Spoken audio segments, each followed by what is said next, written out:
కేరళలో ఒక యువకుడు తప్పుడుగా లైంగిక ఆరోపణల కారణంగా ప్రాణాలు తీసుకోవడం ప్రస్తుతం దేశవ్యాప్తంగా సంచలనాన్ని రేపుతోంది. ఇక ఈ ఘటనపై సోషల్ మీడియాలో అట్టపెట్టెలు పెట్టుకొని నిరసన తెలపడం ఒక పెద్ద ట్రెండింగ్గా మారింది. కేరళలోని కోజికోడ్కు చెందిన దీపక్ అనే వ్యక్తి ఓ ప్రైవేట్ కంపెనీలో సేల్స్ మేనేజర్గా పనిచేస్తున్నాడు. జనవరి 16న పయ్యన్నూరు వెళుతున్న బస్సులో దీపక్ తనను అసభ్యంగా తాకాడని ఆరోపిస్తూ ఒక మహిళ 18 సెకండ్ల వీడియోను తీసి సోషల్ మీడియాలో పోస్ట్ చేసింది. సో ఈ వీడియో క్షణాల్లో వైరల్ అయింది. నెటిజన్లు అతన్ని దారుణంగా ట్రోల్ చేశారు. బస్సులో కామాంధుడు అంటూ ముద్ర వేసేశారు. ఇక పోలీసులకు కూడా ఫిర్యాదు అందకముందే సోషల్ మీడియాలో జరిగిన ఈ డిజిటల్ విచారణతో తీవ్ర మనస్తాపానికి గురైన దీపక్ తన ఇంట్లోనే ఆత్మహత్య చేసుకున్నాడు. ఇక దీపక్ మరణం తర్వాత ఈ కేసులో అసలు నిజం బయటపడింది.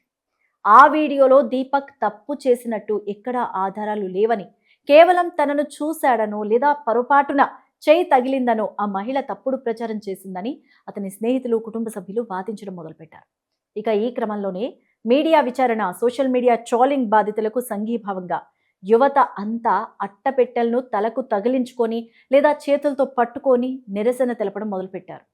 దీపక్ ఆత్మహత్యకు కారణమైన మహిళపై కేరళ పోలీసులు ఇప్పుడు ఆత్మహత్య ప్రేరణ కింద కేసు కూడా నమోదు చేశారు. అయితే పోలీసులు విచారణకు వెళ్లేసరికి ఆమె ఇంటి నుంచి పరారైంది. వీడియోను ఎడిట్ చేసి పోస్ట్ చేసిందా అనే కోణంలో కూడా ఆమె ఫోన్ను స్వాధీనం చేసుకునేందుకు పోలీసులు ప్రయత్నాలు చేస్తున్నారు. ఇక ఈ ఘటన కేరళలో పురుషుల హక్కుల గురించిన చర్చను మళ్లీ తెరపైకి తెచ్చింది.